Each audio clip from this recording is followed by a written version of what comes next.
Hello and welcome to another video by Rick Miracle. Hey, in my series Freemasonry and Satanism. It is May 8th, Friday, the year 2020. The world in virtual lockdown. Maybe some version of house arrest. Millions, probably a billion businesses across the world are shut down. People are offered money for loans from the governments. And I'm wondering, if you're struggling, do you really need to be borrowing more money? How is that going to help? I don't know about most of the people watching this video, the people out there in the whole world behind me. But I never got the $1,200 check from the government. Maybe it's in the mail today. Maybe I shouldn't count on it. But apparently they do want to put everybody in a position to have to look to the government, to the state, for resources to be able to pay their bills, their rent, the food, gas, all your bills. Shutting down the whole world. It's almost unbelievable. But apparently it's real. Yesterday I made a book review on this book, People of the Lie, and I talked about human possession. And there's a lot more in this book.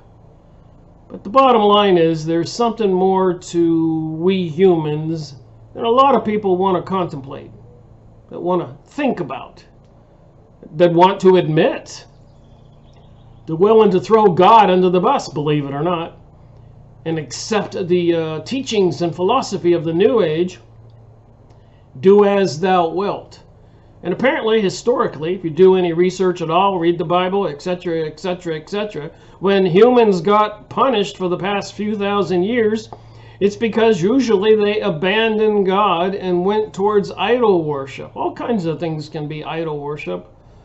You can idol the opposite sex. You can worship the same sex. Gold, money, movie stars, pop stars, government leaders, all this kinds of idol worship. Different demons, gods, belief systems, idol worship.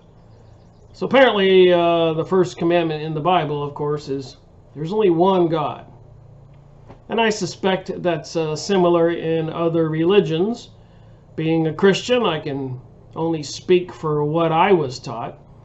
But I am understanding that a lot of the religions were kind of created in similar ways. Some kind of spiritual visitation or spiritual information from otherworldly, outside of this physical world reality.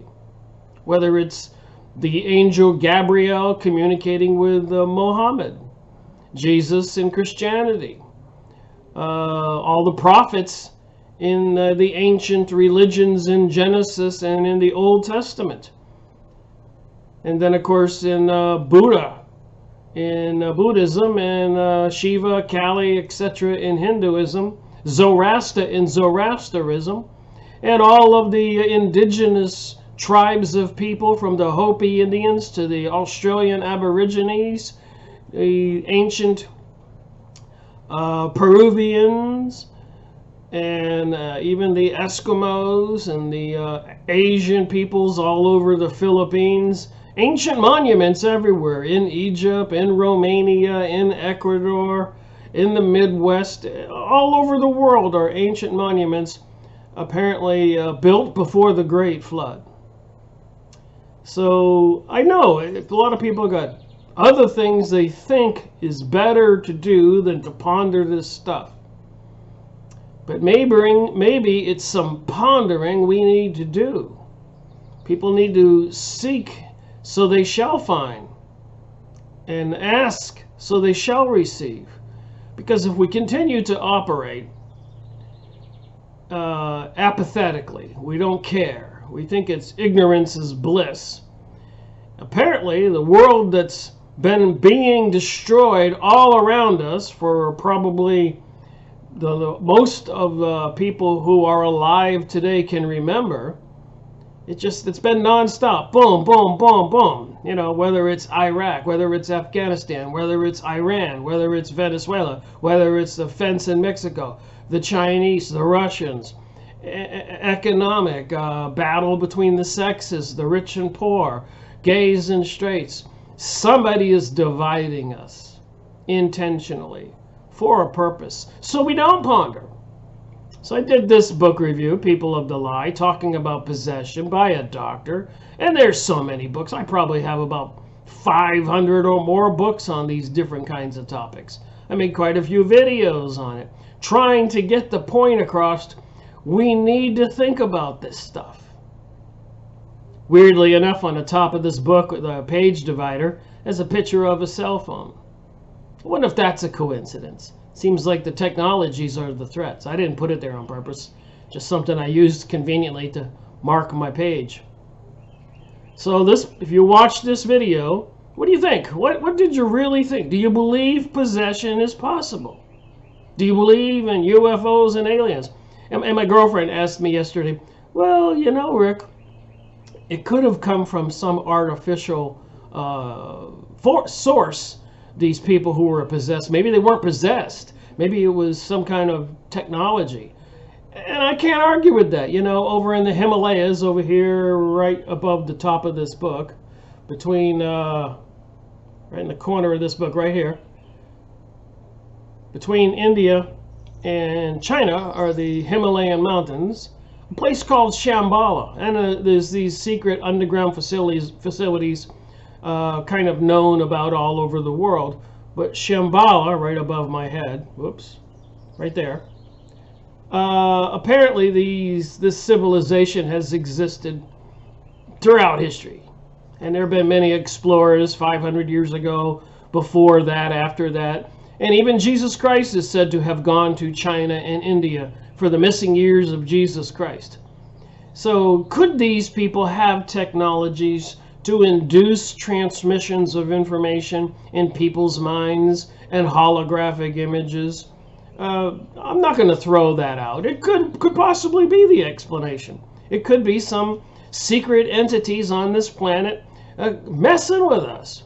Or it could be that we are spiritual beings and the evil forcings are messing with us, etc., etc. Something is messing with us. That's probably the most important message at the moment. And it's something that can possess minds, whether it is a technological, mechanical, mind control technology or spiritual beings. To me, you can argue about it and say, I don't believe in this, I don't believe in that. But the fact of the matter is, history tells us what happened. People's minds were controlled and they believed what they were doing, and they did some pretty atrocious, sinister, horrible, insane, inhuman things. Again and again and again and again. Were they possessed? Were they controlled? Does it matter? Just the fact that it is happening and there are some entities behind the scenes who are doing it. I don't care if you want to believe it's giant UFO ships in outer space sending down aliens and doing it, but somebody is doing something, and they have plans for a global world order and depopulating the planet. And it's been going on for a long time.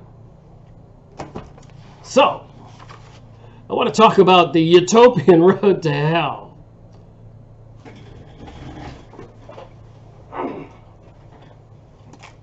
I dropped something on my desk here. So I was reading this book, and it talks about Hitler, and Karl Marx, and Stalin, and all these people. And I look at, I was just going to throw this out there. I started my research 15 years ago because I was 50 years old, and I'd always had an interest in physics and other energy other than nuclear power and oil and gas. I wanted to be a scientist. I had a degree in electronic technology. I worked at a major aerospace company for 10 years. So at some point I had made a deal with myself when I went off into business consulting that I would get back into my research, my childhood dream. It just, you know, all kids have different things. I had Lego and those little log things you could build log cabins, and I was just one of those technologically oriented, nerdy little kids. So anyways, when I realized reality after working for the aerospace company for 10 years, that, you know, I wasn't going to go anywhere, and I decided to go into business for myself. And I got into business consulting and real estate, stuff like that. I promised myself I would get back into it. So when I reached about 50, you know, the clock is running out. I'm getting older and older, and I decided to jump into it, especially with the warning signs. 2001, dumping stuff in the sky, and just the bizarre people walking down the streets in Orlando and around there with body piercings and demon tattoos and so much more. It was crazy. So my approach is I said, well, I think the universities and the elite and the schools, I think they're hiding something. So I decided to get some old books, you know, maybe published 80 years ago, 120 years ago, about these scientists who existed then, Maxwell, Nikola Tesla, and other famous people, Michelangelo, Newton, Einstein. And I started looking at collecting a couple of these old books, and I was reading them, and when I read them methodically from the beginning to the end. And in every case, they were into the occult, or their parents were religious people who were praying, and somehow these young boys or girls were getting information in the prayers and in the dreams and visions and stuff like that. Somebody was communicating them this information that made them famous. Even Nikola Tesla said that on stage when he was older. He said, I'm not the genius you think I am. I'm having these visions, these dreams, and these things are being told to me. They pulled him off the stage. And so much more. I could describe so many of these types of people that when they die, the FBI, CIA, or other secret services ran immediately to their home and took all the documentation. And all over the world, when they raided these kinds of institutions, even like the Library of Alexandria, etc., etc., they always went after that knowledge, and they wanted to keep it from the rest of us. That's what I discovered when I wanted to do something practical, alternate energy instead of nuclear power or gas or oil.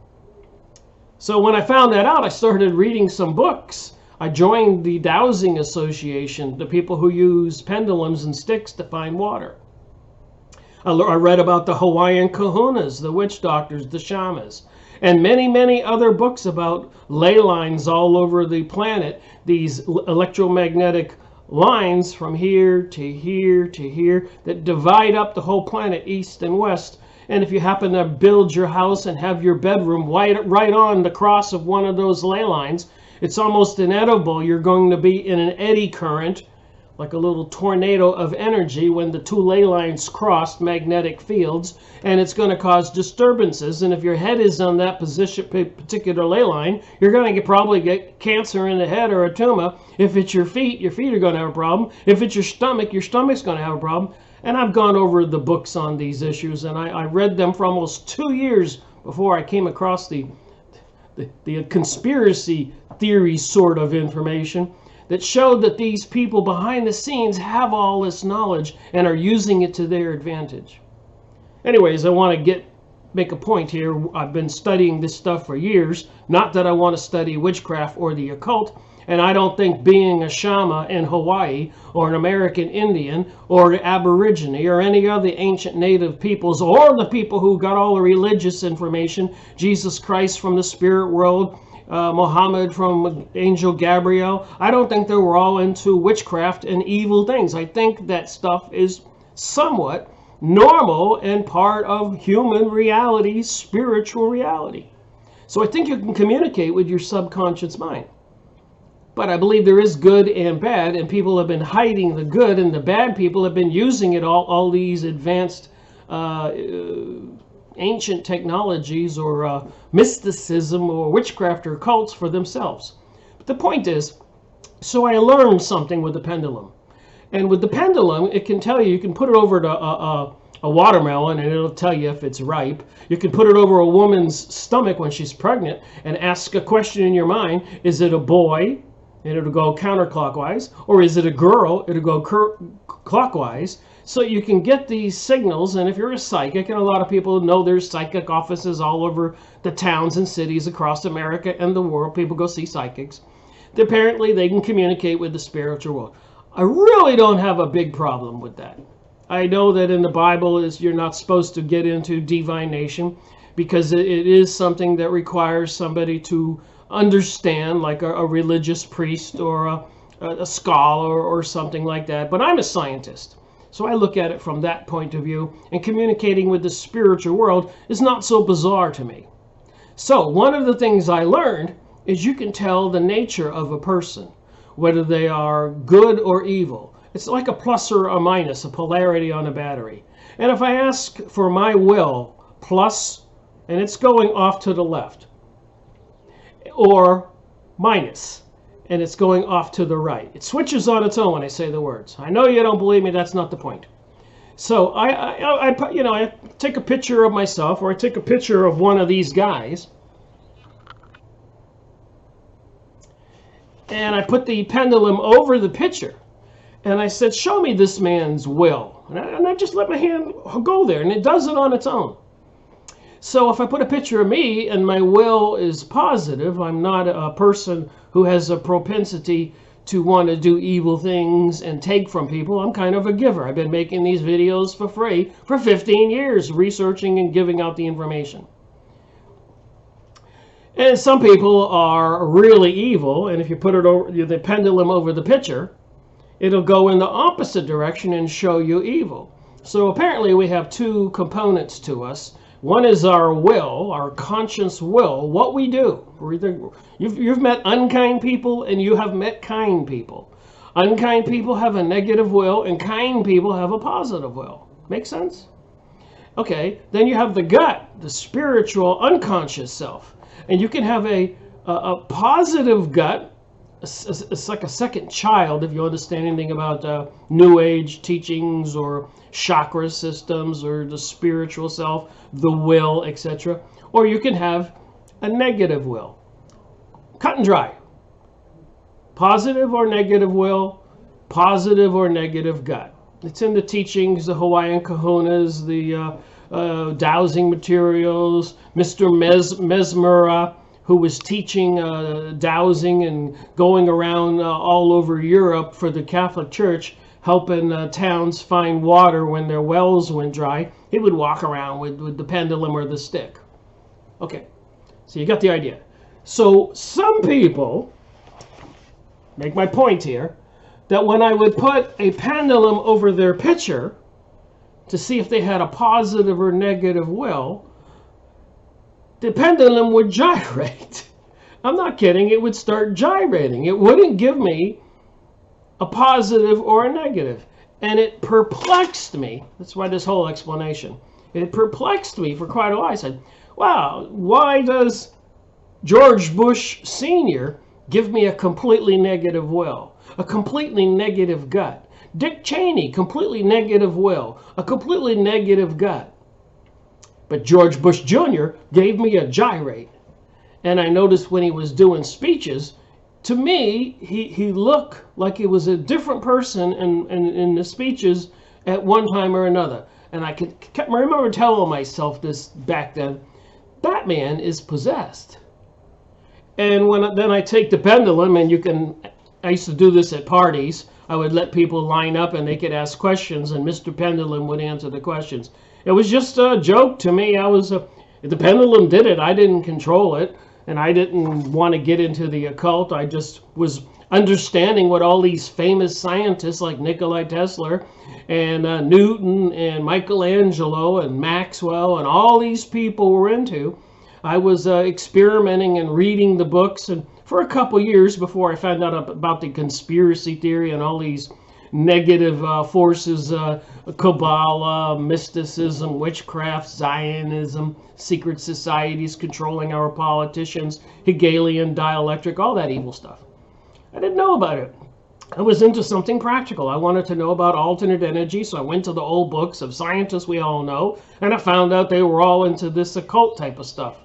And their families were into it, or they were ministers or preachers, and they were into prayer and communication, and they were getting information from somebody else. So then when I was checking the pendulum on certain people, some of them gyrated like crazy, and I have deduced and learned since then that it means they're possessed. They have an otherworldly being inside them. Just like if you accept Jesus Christ as your Savior, you get the Spirit of the Lord in you. If you're in a church with a bunch of people, they start exploding and speaking into tongues, etc., etc.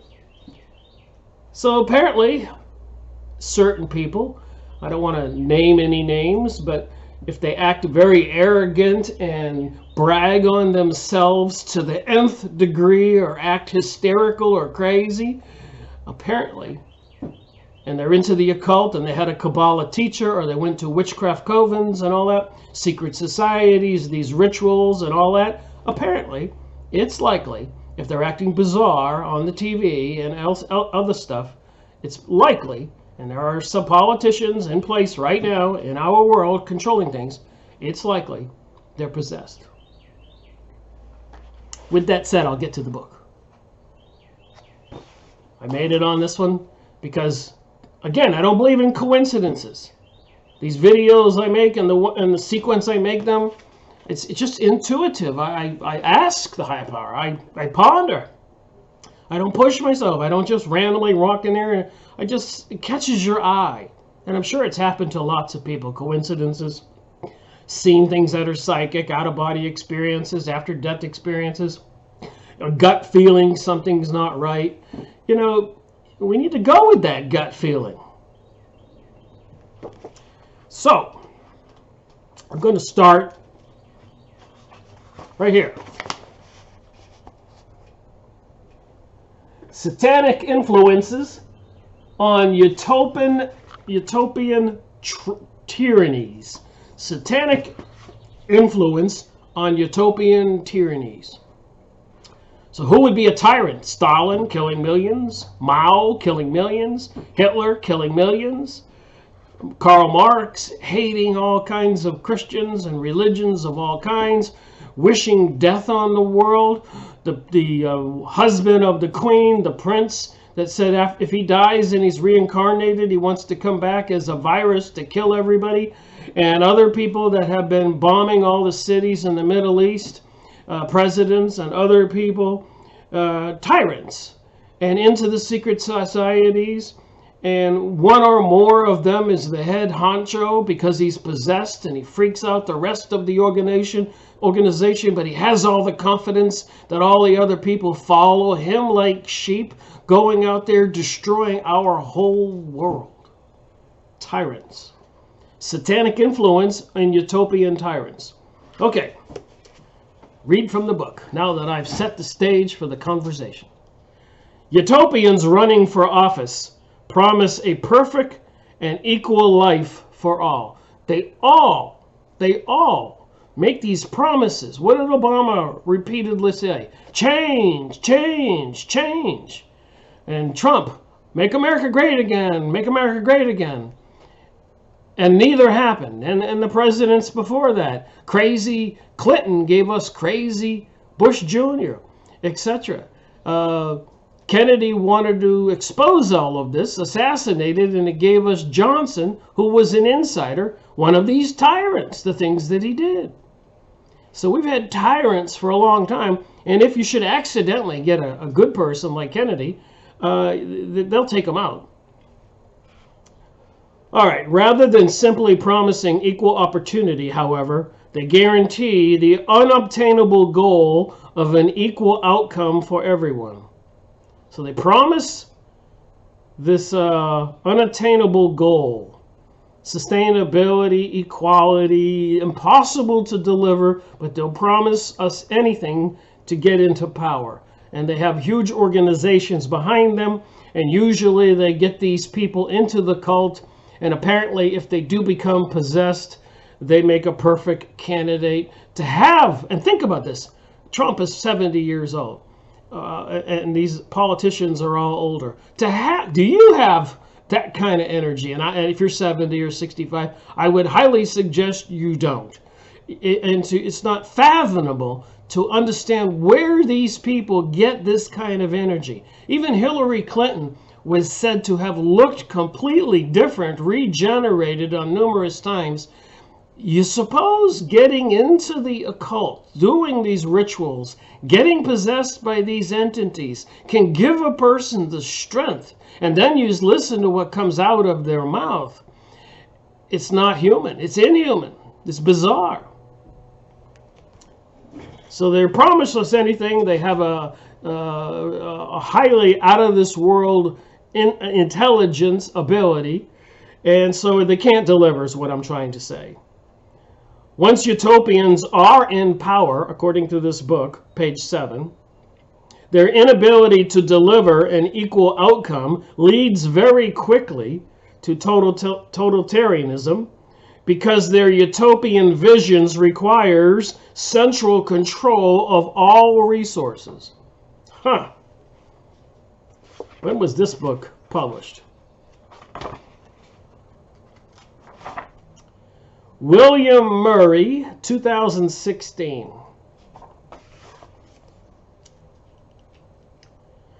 To guarantee everyone equal amounts and quantity of food and shelter,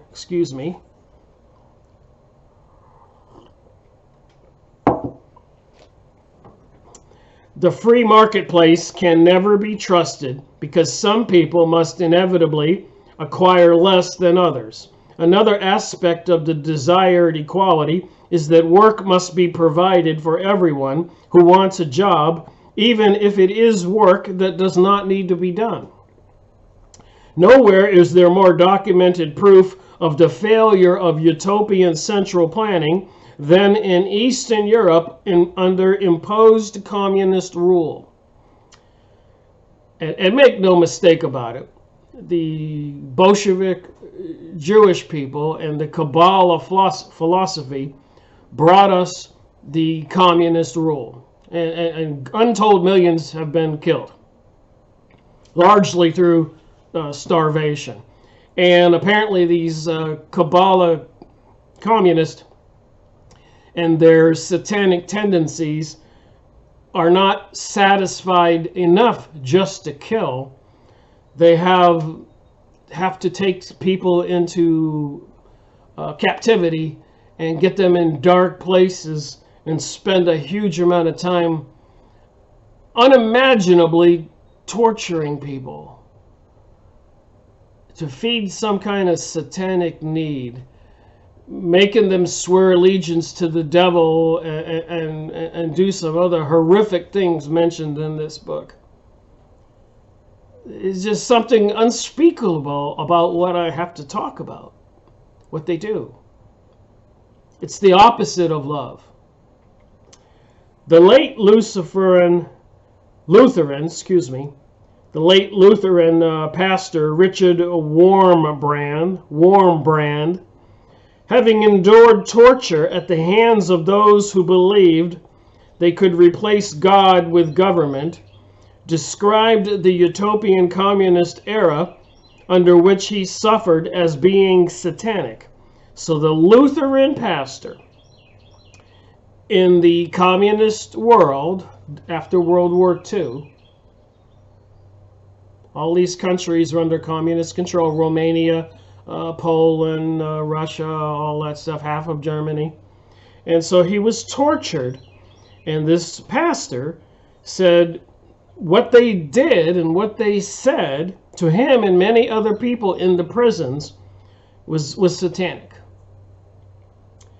And I wouldn't ask anybody to believe anything that I'm saying or take it seriously if it weren't for the fact I have about 2,000 books, and this is series 294, and I probably have 600 or 700 videos, over 1,000 hours, and I talk about this stuff, and YouTube cut off my channel last year in June after almost 10 years, and I joined Vimeo. It cost me about $1,000, And they didn't want the $1,000. They refunded me $700, and they cut me off. So it wasn't about money. And we all know about the surveillance and mind control and all these other crazy things that are going on in our world. So apparently everything has a satanic component to it. And we know the symbolisms are everywhere. Super Bowl halftime shows, Simpson cartoons, movies, and all that stuff. So it is bizarre, and it appears to be satanic, demonic. The adversary of God, if you will, something going on in the spirit world carried over into our world. And apparently it has control of our world, and it puts the tyrants in charge who were involved into the occult, and it appears a significant number of them weren't themselves. They weren't themselves completely. They had actually brought this spiritual entity into themselves. Wormbrand lived to tell of his tortures, but more than 100 million died at the hands of the central planners, who referred to themselves as Marxist, in the late 19th century and 20th century. So from the middle of the 1800s, when we had the Civil War in the United States, to a good portion of the 1900s, World War I, World War II, and bizarre activities after that, going on and on and on and on, and then 2001, ritual on a date like 9/11, all this mysticism and occultism with the secret societies, Bohemian Grove. So it's been going on for quite a while, and 100 million died from the communist Marxist, even after World War II, when our President Roosevelt allowed the Russians to take half of Europe. And there is a funny question here.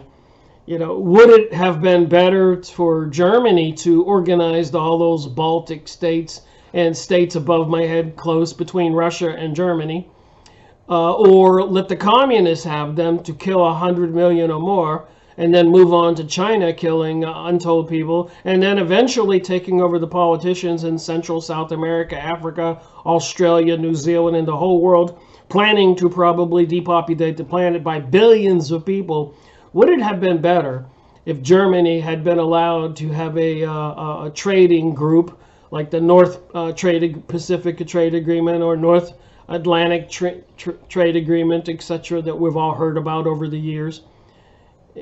Was Germany really the enemy? And I would venture to say in World War I, absolutely not. And in World War II, it was the occult groups, Hitler and his other elite leaders, Himmler, etc., who were into the Thule Society, Vril Society, occult. So it was the communist, occultist, Kabbalists in cahoots with the people who put Hitler in power, the Vril and the Thule Society occults. So the citizens, both of Russia, 100 million killed there, and all over Europe, maybe, I don't know if 100 million over the whole World War I, World War II, and Americans and everywhere were killed. But it appears, even with Roosevelt being a high-level 32-degree Freemason and Churchill even an initiated Druid, it appears all of us, all these countries, never the citizens, but these leaders were into the occult.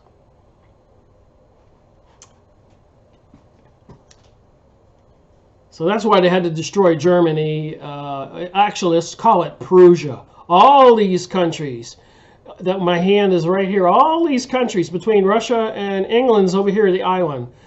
And this whole trading bloc, Europe, Prussia, was becoming quite powerful. So Britain had to have it destroyed, so they made up the story. World War I.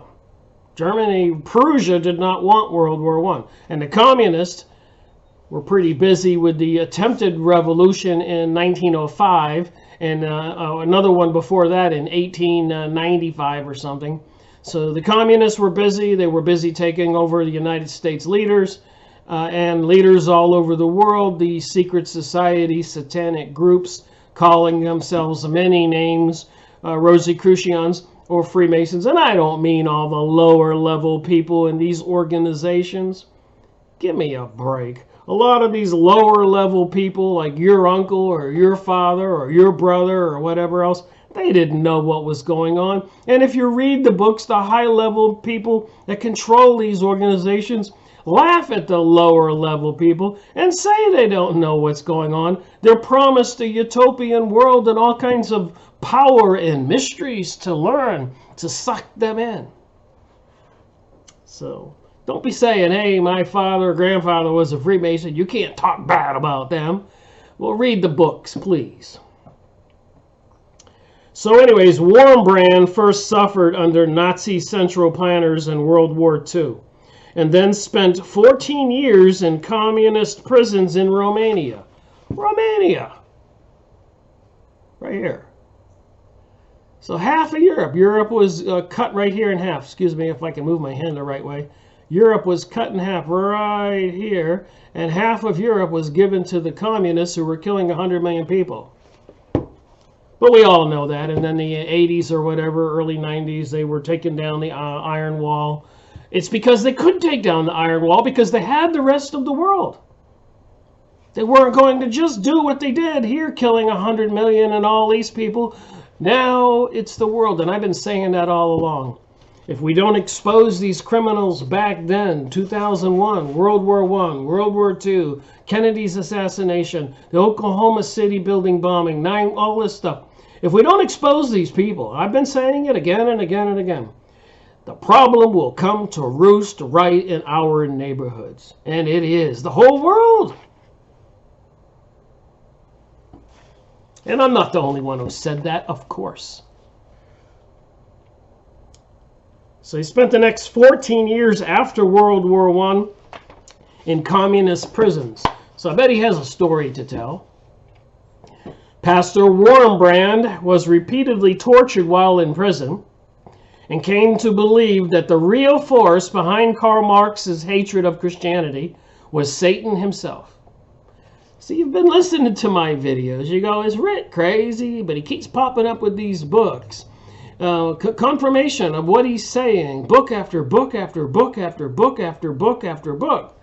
And I'm wondering, when I reach 300, this is 294 in the series of authors, will that be enough? Will I have to go to 400 and 500? Or will the clock run out? Will they bring the second wave of this so-called virus or death and destruction that they keep telling us is coming? And I have something else here I want to share. I'll have to make videos on it. But did you know that in the late 2019, before all this coronavirus ever even was into the minds of people, but Bill Gates and all his organizations, I have a whole stack of papers here, were having conferences about a looming pandemic across the world. I kid you not. And I just look up Event 201. And I have all these different search results here in my hand. Coronavirus health experts simulate global pandemic in 2019. And apparently 2017, 2018. They were planning for this. So they were planning for something that they were going to do. And apparently they already have the virus that they want to stick in everybody. And it's going to have a seriously detrimental effect on the people, the humans. And many other cases, when they injected huge amounts of people died. So wouldn't it be just satanic, insane to get millions, maybe billions of people lining up all over the world to be injected to their death? What would be the irony or the insanity or the sinister thinking to fool everybody to go stand in line, long lines, to be killed? But apparently they've been doing it over and over again.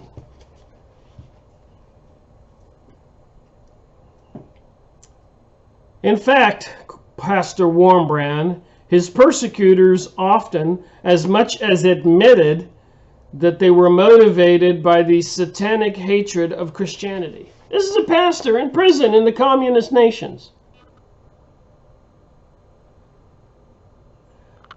Right there in the middle of the screen, you highlighted sentence. It's not me. I'm reading books and using my God-given brain. Upon his release from prison and subsequent emigration to America, Warmbrand founded the faith-based organization Voice of the Martyrs and worked on behalf of the underground church in nations that were enslaved by the then communist entities of the Soviet Union and the Red China. He also wrote nearly 20 books, including the classic Tortured for Christ, In God's Underground, and Marx and Satan. In Marx and Satan, Warmbrand carefully documents the fact that Karl Marx, Vladimir Lenin, Joseph Stalin had all once pursued a faith in Jesus Christ, but at some point had rejected Christ and embraced Satan instead. And I have to say, in the United States, that's probably one of the things that motivated me to do what I have done since 2005 when I turned 50, is I could see the world was changing as I had known it. The thought processes and thinking and decency and moral family values was changing before my very eyes, and I was one of those people that could see it and could be concerned about it. How about you? From that point on, their lives were given over to the most unspeakable evils and destructive agendas. Agendas that have since resulted in the torture and deaths of millions of men, women, and children. Think about the Middle East. And I hope people can really be open-minded and honest. Does anybody really think all these countries right here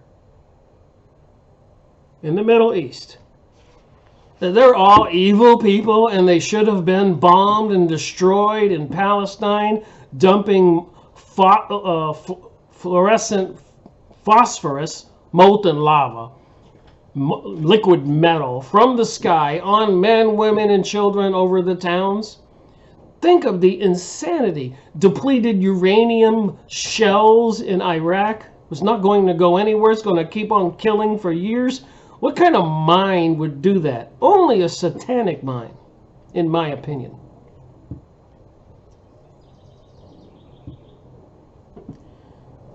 Agendas that have since resulted in the torture and deaths of million men, women, and children. Warmbrand also details the satanic path that Adolf Hitler took and the anti-religious hatred that Mao Zedong into the decades-long of bloodbath in China. Decades long. A decade is 10 years. Decades-long bloodbath in China. And apparently it's still going on in some provinces where they haven't eradicated certain types of religious thinking. Decades long of bloodbath in Russia after World War I. And then the United States and Britain unites with Russia to have all these countries in Europe and the Balkans down by the Mediterranean, all of them destroyed. So they were destroying all this European areas. Then they're destroying all of the Middle Eastern areas. They've already taken over Russia. They already took over China. They've already infiltrated the countries in South America in the 80s and 90s and 70s. It's in books. I've gone over them. And they took over the USA money supply in 1913. The British Crown controls Canada, Australia, New Zealand, and so much more. Decades-long bloodbath in all these countries. And I've always been saying, and so have many other people, if we don't put a stop to it, it's going to come home and we're going to experience it. You can watch all those TV shows. You can think it's all just a joke. It's not going to happen. But apparently the satanic laws of the universe is they sort of have to tell you what they're going to do before they do it. And here you got in the event 201. Please go look it up. You'll get all kinds of search results. Go on Yahoo search, Google search, any one of them. Event 201, see the search results, print out some of them, and see that they were planning this and having all kinds of meetings at these big corporations and universities, etc. in October, November in 2019, way before we all have even heard of it. All right, back to the book. As Warmbrand stated in Tortured for Christ, we wrestle not against flesh and blood, but against the principalities and powers of evil. So do you believe that somebody could be possessed? Do you believe these Satanists use all these ritual murders just as a joke, and there's no kind of energy that they can derive for that, or some kind of interaction with demonic entities and beings? And do you believe what's in the Bible that might have any kind of truth in it that prophesizes all of this? At some point, a person has to say, Rick, all that is rhetorical. The answer is, of course, yes, you're right. Yes, you're right. Yes, you're right. And my question is, if I'm right and people can see that there's some truth to this, why aren't people more concerned like I am and telling other people? Don't worry if other people, you think they're going to call you silly or stupid. That's what David Icke said on a 3-hour video I watched yesterday with Brian Rose. He said, you have to do what's right. The ridicule doesn't matter. And I've been saying we're spiritual beings, and when we die, we get into the spirit world, and you're standing there in line before the pearly gates, and the guy behind you says, well, yeah, I saw what was coming, and I was out there battling against it, trying to warn everybody. What did you do? And you're going to be in front of him, getting ready to go up before St. Peter to get into heaven or go to the underworld, and say, well, I didn't do anything. I didn't care. It's none of my business. Just saying, is that a possibility? If it takes that kind of explanation and sentence from me to get people to wake up, so be it. All you have to do is copy a link to my video and sit there and everybody you know say, hey, this guy sounds like a nut, but maybe we ought to listen to him, or David Icke and Brian Rose's video, or Dr. Buttar, or so many others, Richie from Boston, Deborah Traveris, Dane Wigington, and so many others. I don't want any exclusive fame or money or anything. It's our world, and I've said it before. My reasoning prior to me waking up, I had an awesome adventurous life, sailing, boating, traveling, backyard pool parties, football. I lived a healthy, probably an over-healthy, gluttonous, plenty of beer and friends and travel and education and working at an aerospace company, and I was able to live my life and pursue what I wanted to pursue. And I saw in the future that people won't have this wonderful benefit, this opportunity. And so I sort of made it my business to try to warn everybody that somebody's trying to change everything, and for the worse. We saw that communism was not from men, but from the devil. It is a spiritual force, a force of evil, and can only be countered by the greatest spiritual force, the Spirit of God. And I have to be honest, most of my life, I went to church on Sunday, but that was it. Wherever the local Catholic church was, to satisfy my own need, I guess, or sense of responsibility. But generally speaking, in my business and personal life, I always try to abide by the 10 Commandments and treat others how you wanted to be treated. But I didn't take religious that seriously. I believed in God. I didn't question it. And I tried to tell other people when they say they didn't believe into him, I said, hey, God is real. You should just have faith and believe and go out of your way to try to be a decent, good person. And that's all you have to do. And to be honest, I was wrong. That's not all you have to do. You need to have a sense of community and responsibility And instead we all vote for these candidates who say the nicest things and the nicest promises, and we think we can just forget about it and go make money and pursue our personal desires and let the world be taken over by these evil forces that keep on bringing us these crazy events in the newspapers and on TV and keeping everybody confused and at the edge of their seat and in anxiety, and nobody knows why all of the insanity just goes on and on and on and on and on and on. It's to distract everybody. Meanwhile, they're destroying all the religions all over the world, and they're bringing everybody all this decadent behavior and crazy, insane, murderous, and perverted TV programming. Mind control. Even the cartoons that the kids watch. I know, I keep going off. Get back to the book. Wurmbrand went on to say, the cruelty of atheism is hard to believe. When a man has no faith in the reward or the punishment of evil, there is no reason to be human. There is no restraint from the depths of evil that is in man. A communist torturer often said, the communist torturers often said, there is no God, no hereafter, and no punishment for evil. We can do what we wish. I heard one torturer say, I thank God, in whom I don't believe, that I have lived this hour where I can express all the evil in my heart. He expressed it in unbelievable brutality and the torture inflicted on prisoners. And I'm here to say it now. If they do have a second wave of some kind of death, they start to let things go and people get elated and the world's going to get back to normal. And then they have a second wave and all of a sudden the government says, oh, we were too lax and you people need to lock down and get a vaccine, or shutting down the economy and go to a FEMA camp. We have food and water.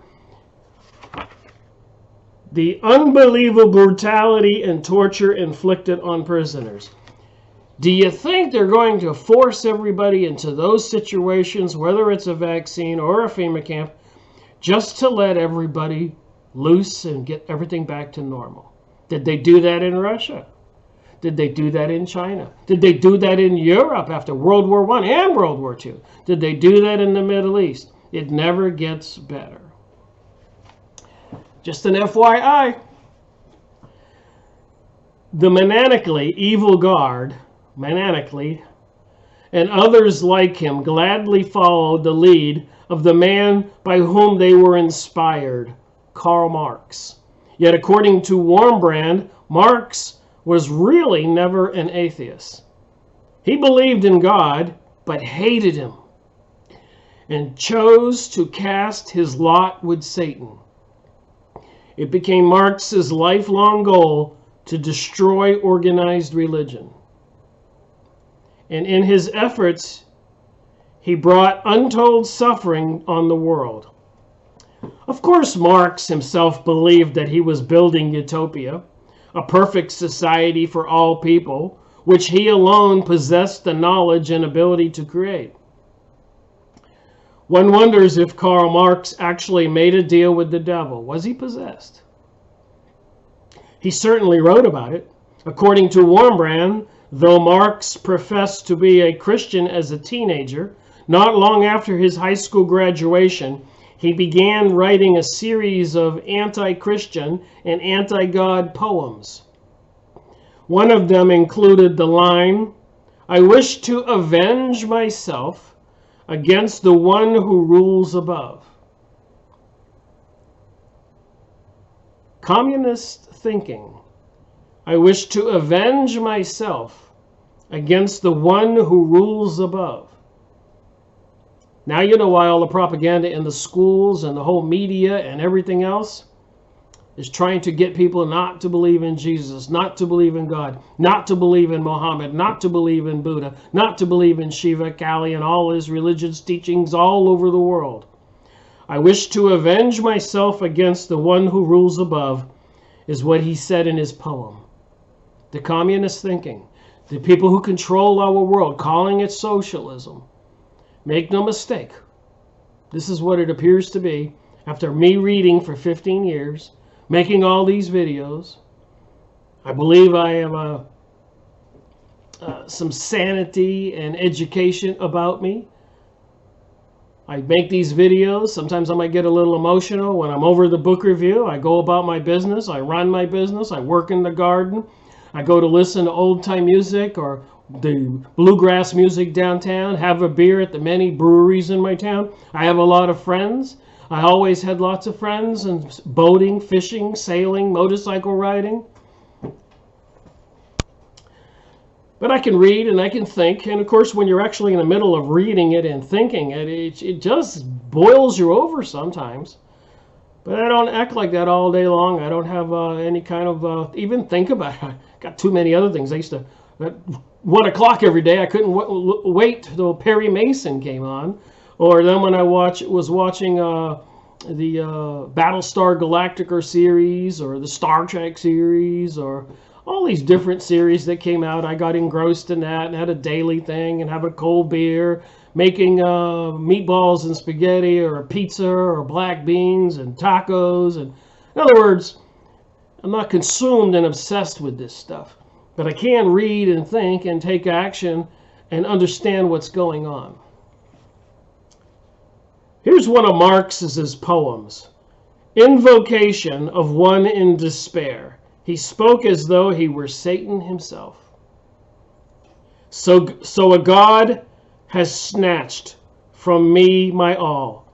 So a God has snatched from me my all. In the curse and rack of destiny. All his worlds are gone beyond recall.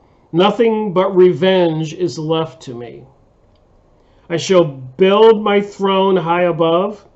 Cold, tremendous shall its summit be.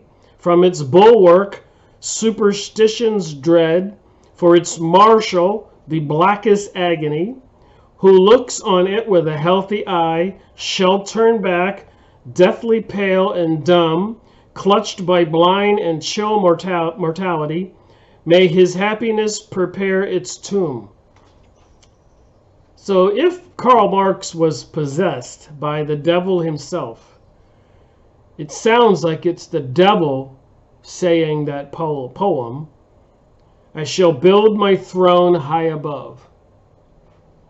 He's got another poem here Marx wrote. Then I will be able to walk triumphantly, like a god, through the ruins of their kingdom. Every word of mine is fire and action. My breast is equal to that of the Creator. Well, that's Lucifer. Lucifer wants to be the Creator, destroy the Creator. The Creator cast him out of heaven, so he lost all of his own. So if Karl Marx was possessed, he was speaking the Satan, the Lucifer's thoughts and words that we've heard many other places before. In a poem titled The Player, Marx wrote, the hellish vapors rise and fill the brain, till I go mad and my heart is utterly changed. See this sword? The Prince of Darkness sold it to me. For me he beats the time and gives the signs. Even more boldly I play the dance of death. So the Prince of Darkness sold him his sword. Oh, lordy, lordy, you think people would wake up? Writing in his play, Oulanem, O-U-L-A-N-E-M, Marx described his ultimate objective in life.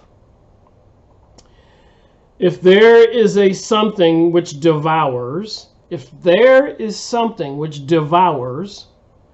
I'll leap within it, though I bring the world to ruins.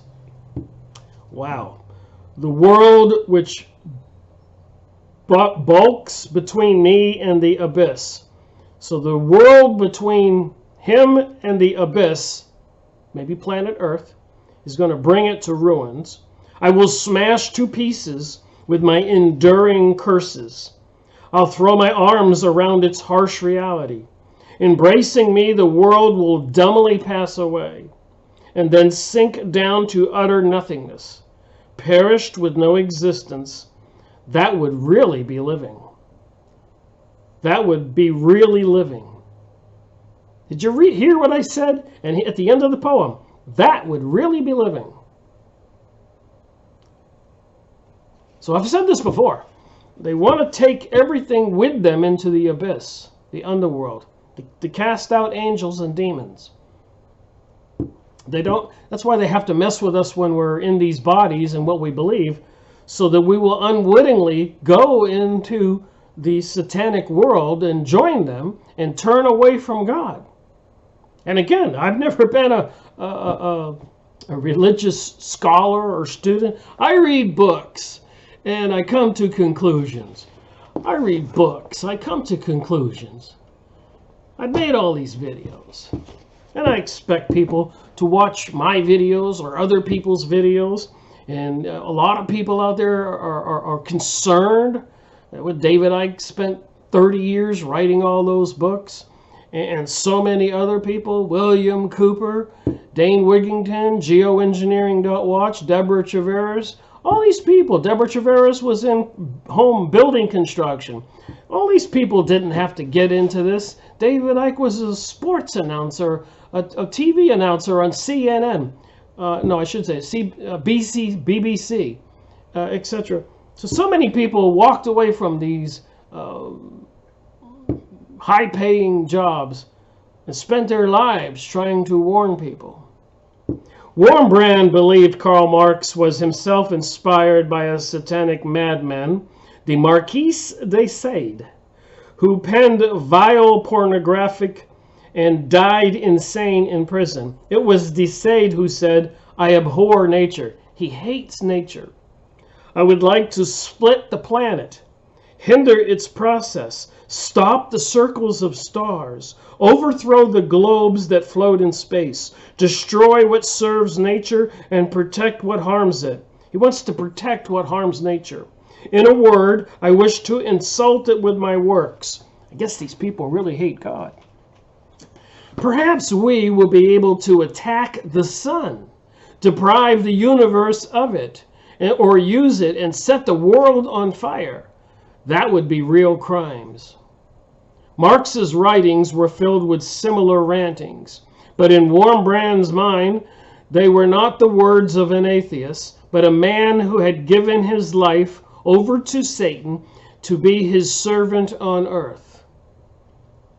Eugene Methvin, in The Rise of Radicalism, The Social Philosophy of Messianic Extremism, wrote about Marx's incredible capacity for hatred. Now please, Marx was one of the fathers of communism.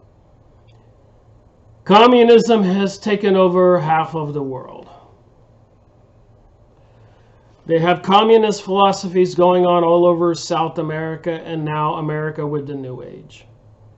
This is what they think. They have a sincere hatred for the good world, for God, for morality. That's why all these movies and all this political correct speech and all of that propaganda deceiving us, men against women and straights against gays and whites against blacks and the border wall in Mexico and all the stuff, demonizing Iran, demonizing Venezuela, demonizing China, demonizing Russia, demonizing, and dragging the rest of us into the hate and confusion. So what did Eugene Methvin think about Marx? His incredible capacity for hatred. Even as a child, Karl Marx's first recorded response to human society revealed an underlying hostility. His outstanding trait was a fierce hate. As with so many young radicals in our day, Marx's language of hate appeared to them more than his logic. Marx's sister Sophia recalled that Karl was a terrible little tyrant who turned his remarkable gift of words into a fearsome weapon. fashioning cruelly cutting lampoons and satirical verses with which he would bully playmates. Repeatedly, his imperious and volcanic hostility struck others who knew him.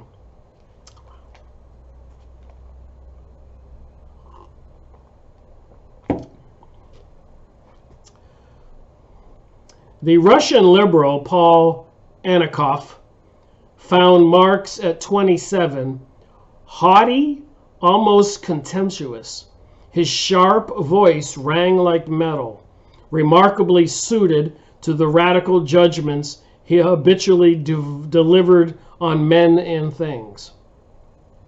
His tone expressed his own firm conviction that his destiny was to reign over men's minds, dominate their wills, dictate their laws. Before my eyes stood the personification of a democratic dictator. A few months later, during Germany's 1848 revolution, let me talk about that for a second. Germany's 1848 revolution. It's in this book here. And remember, the Civil War in America, a sort of a revolution, was in 1863. So not too many years apart. My point is, apparently all over the world, these evil forces were causing revolutions and disturbances in the 1800s all over the world. It wasn't just here. But most people, even like me, growing up in the United States, you're kind of myopic. You only see through your narrow point of view in your own country. You don't know that these evil forces were causing revolutions all over the world during the 1800s. A lot of us can know somewhat of the 1900s, but we don't know all that was fabricated and we were deceived and tricked into also. Even in the 1700s it was going on. So you think it's any different now? All this evil for 300 years, is it really going to be any different now? And anybody with any kind of common sense and sensibility will say, of course it's not going to be any better. It's probably going to be more outrageous and more horrific and worse than it's ever been. If we can believe what we see. And never has the whole world been locked down. Never had they had the technologies and the surveillance systems and artificial intelligence. All over the world, computer algorithms and software can start killing and zapping people. And maybe next week, next month, people all over this whole planet will stand in long lines to receive an injection. Maybe.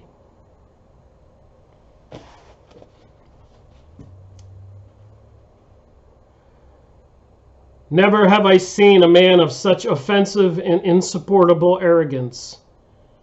You seen any political leaders these days speaking arrogantly? Are they possessed?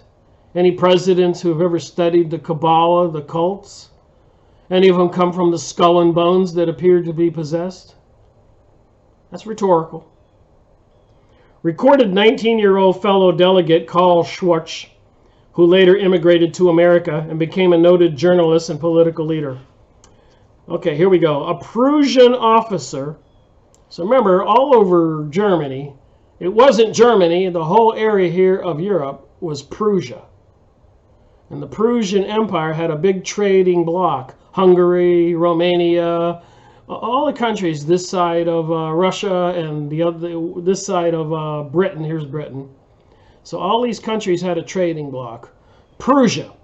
And of course the Britain, where the sun never set, the United Kingdom, was threatened by this huge trading bloc. If they didn't destroy this huge trading bloc, Europe, of course they couldn't have moved on and destroyed all of the Middle East. If they didn't drag America into World War I and World War II, they could have never destroyed this big trading bloc. People need to know that this stuff has been well thought out and books were written, what they were going to do in the 1870s or 1880s after the Civil War in the United States. Albert Pike, leader of the Congress of the Freemasonic organization, Scottish Rite of the United States, wrote to his friend in Italy, Mazzini, and said that we're going to need 3 world wars to bring about the global world order. And Albert Pike was into the occult and was communicating with spiritual beings called masters. The whole story fits.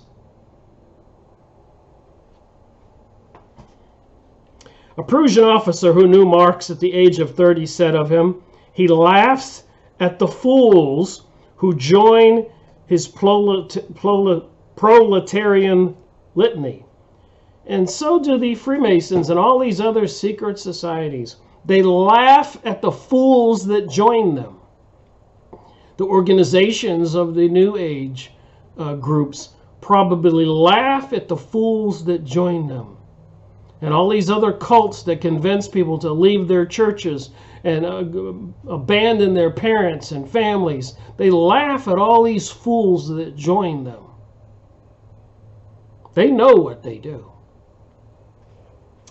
If he had as much heart as intelligence, and if he loved as intensively as he hates, I would go through fire for him. Can you imagine of all these secret societies, all these people controlling the banking system in the United States that have literally stolen trillions from the United States and countries and resources and destruction all over the world behind me? Can you imagine if those resources and that energy were used for love and to build Earth into an earthly paradise, where we would be today?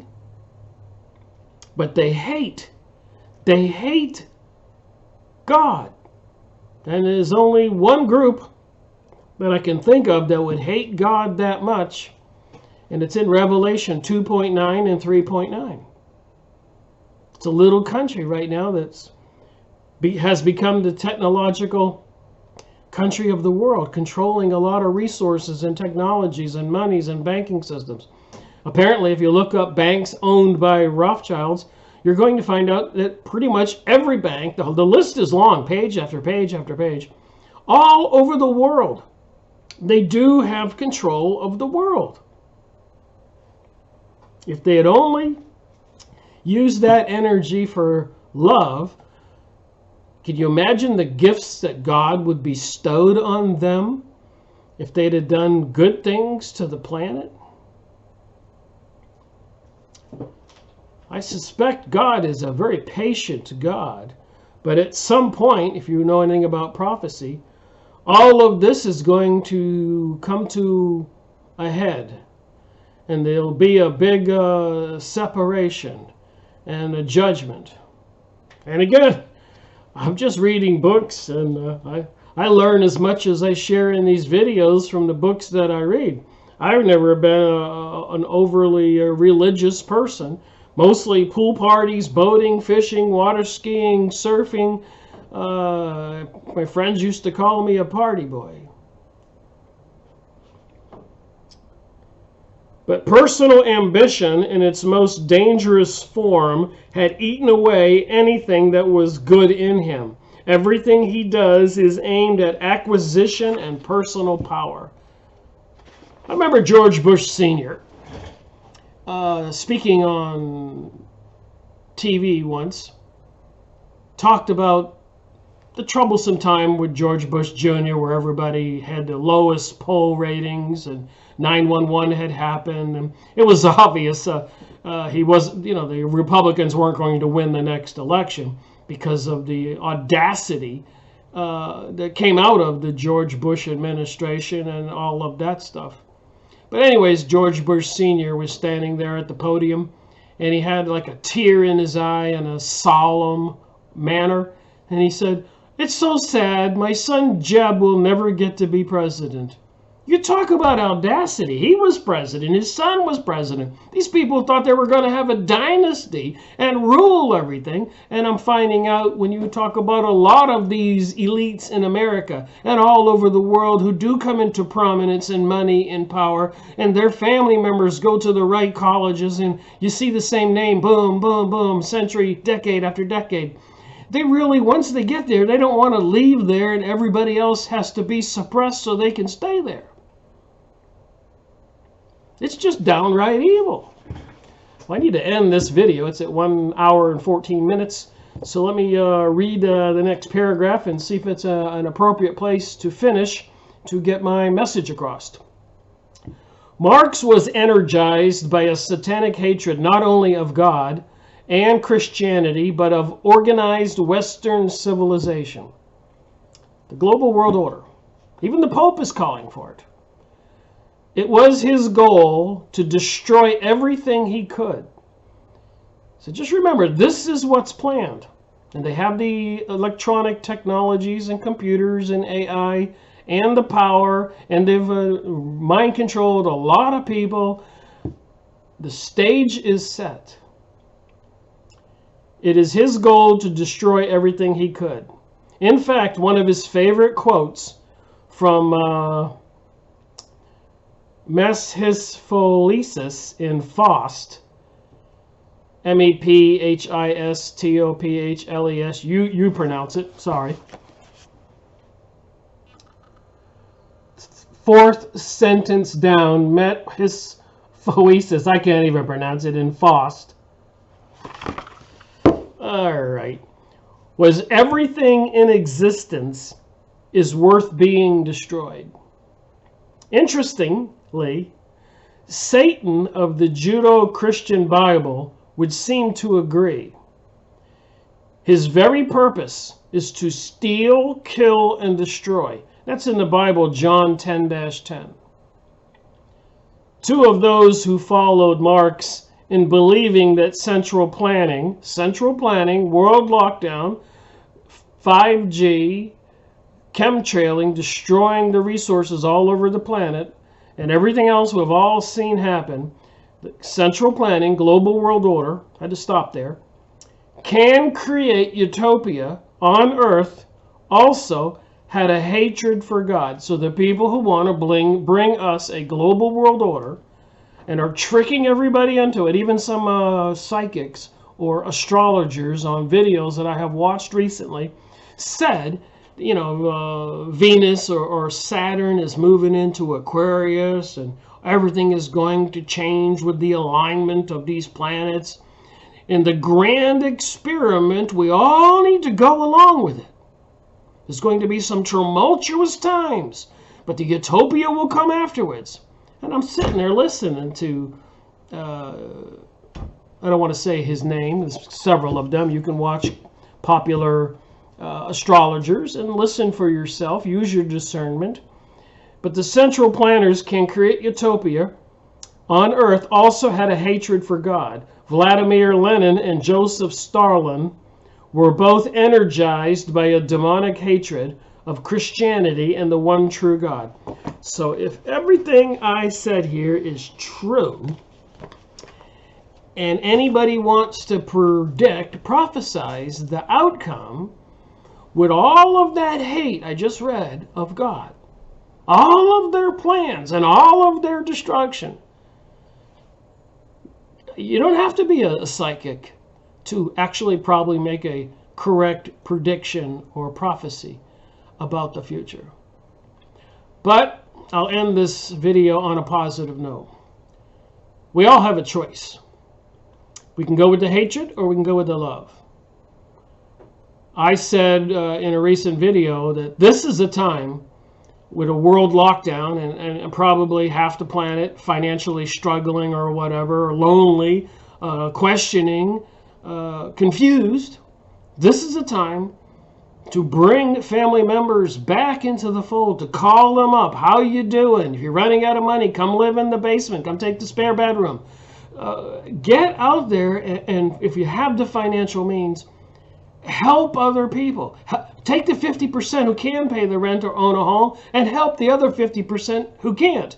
And then there won't be so much despair, and we probably can save the world. Those us who have the means, helping some people who don't have the means in America and Canada and Brazil and China and Russia and India, all over the world. There are decent people. Knowing the despair and the craziness is going on, we need to reach out there, and maybe it's a little uncomfortable, families that come back home or, you know, and share expenses or share food. love is necessary right now on a unimaginable level. And the evil forces are trying to do the opposite, separate and divide. So I'm just trying to say that we are spiritual beings. We're all going to die eventually. What matters most is love, and love gets you into the pearly gates, in my opinion, and hate gets you into the underworld. Simple as that. Not from a religious point of view, from a guy who considers himself a scientist and a bit of a philosopher after reading books for 15 years and watching untold amounts of videos and research material and observing what's going on, looking at these politicians, realizing that when I was using the pendulum years ago and put George Bush's picture on the counter and reading the books about dowsing and how to tell about a person's will and whether it did have a negative polarity or a negative polarity, and sometimes on some people it would go bizarre, and I was like, what does that mean? That's bizarre. And I discovered that it meant that they can't have a will or a gut to polarize, because they're possessed and they have separate polarities, multiple personalities, beings in them. So when you ask for their will, you get the gyration. And I know that may be bizarre and unbelievable, but there are plenty of books out there. I've read the books. I studied that kind of stuff 2 years before I got into all this other stuff, because I wanted to just go out there and continue my engineering career and get involved with companies like solar power or whatever, stuff that was good for humanity. I didn't want to go off into this dowsing for water or other abilities that the shamans and the witch doctors knew about. And Carlos Castaneda, who went to Mexico and spent years with the Mexican witch doctor Shama, learning all this stuff, taking peyote. Even David Icke took some ayahuasca down there in Peru. Whoops, over here. And so many other people. The poppy in India or Afghanistan, the drugs. So Hawaii, the kahunas, communicating with the spiritual beings. In Peru, that one Shama who was given some watercolor paints and other kinds of paints and paper because he was a pretty good artist. He drew paintings of what he saw in the spiritual world. And there were a lot of serpents. So apparently the spiritual world exists. Apparently a lot of stuff that's in the Bible about the fallen angels and all the demons and the secret societies into the mystery religion of Babylon. They call it the whore of Babylon, and all this crazy witchcraft, magic, Kabbalah, high-level Freemasonry, Rosicrucianism, Kabbalah, Zionism, Utopians, vying for a global world order. Apparently a lot of them hate God.